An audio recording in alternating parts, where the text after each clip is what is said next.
I got Those Winter Sundays by Robert Hayden. Sundays too, my father got up early and put his clothes on in the blue-black cold. Then with cracked hands that ached from labor in the weekday weather, made banked fire blaze. No one ever thanked him. I'd wake I'd wake and hear the cold splintering breaking. When the rooms were warm, he'd call, and slowly I would rise and dress. Fearing the chronic anger of that house, speaking indifferently to him, who had driven out the cold and polished my good shoes as well. What did I know? What did I know of love's austere and lonely offices? This poem is all about a son that had a dad that constantly did stuff and no one really appreciated it for him. The line Sundays too was points out the fact that it's not only weekends that he does this. He does it every day, constantly.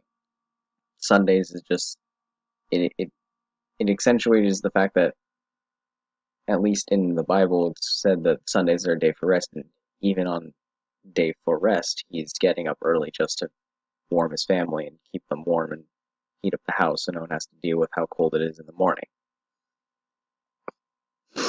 Him putting on the clothes in the blue-black cold is part of an imagery to show how cold it truly is and emphasize he's willing to get up that early in freezing cold weather.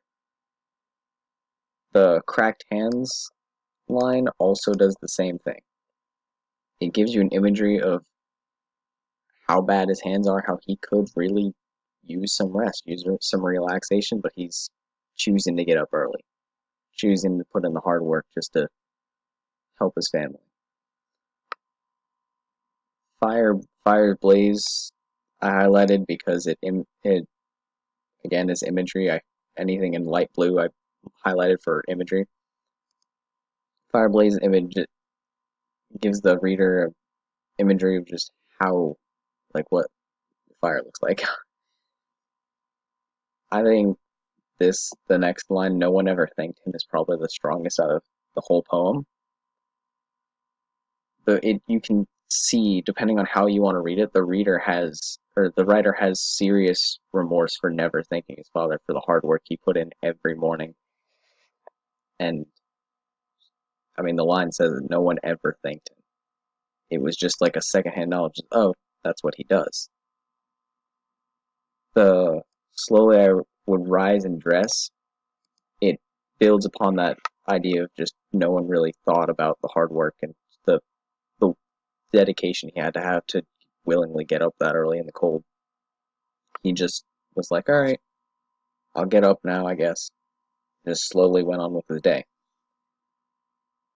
The fearing the chronic angers of the house, that is a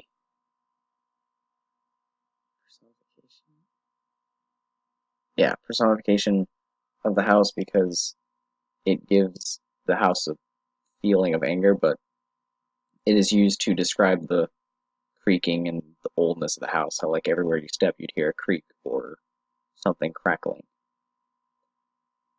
Speaking, the last two lines that I highlighted of speaking indifferently to him and the polishing my good shoes as well. What did I know? What did I know? All that. The speaking indifferently was more of just, again, he didn't process the troubles his dad went through just to build the fire in the morning to keep him warm. And he just didn't process to thank him, didn't really care to notice. The last line, polish my good shoes and all that stuff, his dad didn't even stop at just starting the fire. He was polishing shoes, he was fixing up the house, he was making it better, making their life easier to live because they didn't have to go to the trouble of just wanting to do that or having to do that. And like he said of the no one ever thanked him up here, it was a second-hand thing. No one really thought about what he was doing. I personally loved This poem, I think I read it 2 years ago in sophomore year English, and I couldn't think that deep into it.